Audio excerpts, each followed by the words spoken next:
We stayed at Holbrook Petrified Forest KOA in Holbrook, Arizona.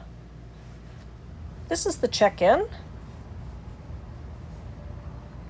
And that was our site. We got into a traffic jam and arrived late, closer to 6 at night. They have cabins and a playground and a pool, but it was closed. They have breakfasts and dinners that they offer in this little area with a pavilion. They had a nice dog walk area at the back of the campground that would have been great if it was dry, but it was very mucky.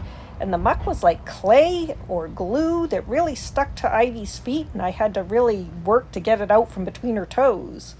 They did also have a dog park. Overall, it was a very nice campground. In the morning, we headed for the Petrified Forest National Park. It was about 23 miles away.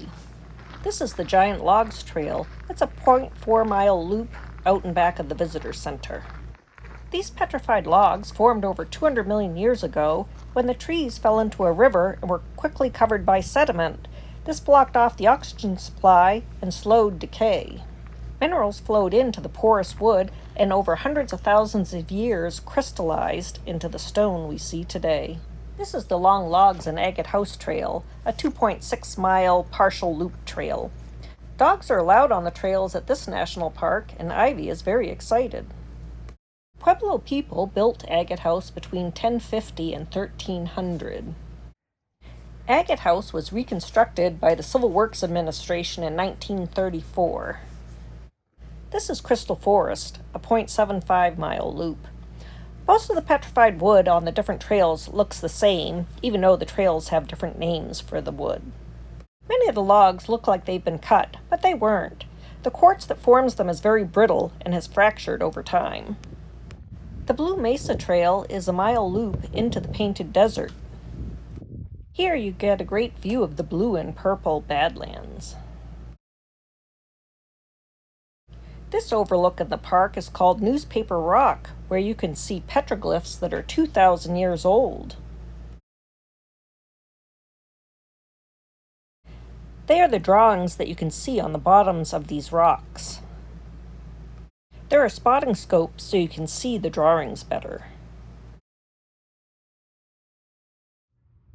As we headed to Painted Desert Inn, we got a great view of the Painted Desert.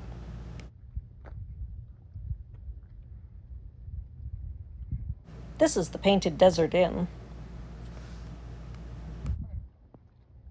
On the way home, we stopped to buy some petrified wood. It's illegal to take any souvenirs from inside the park, but there's a lot available on private lands. The proprietor had an exuberant personality, and we had a lot of fun picking out our souvenirs.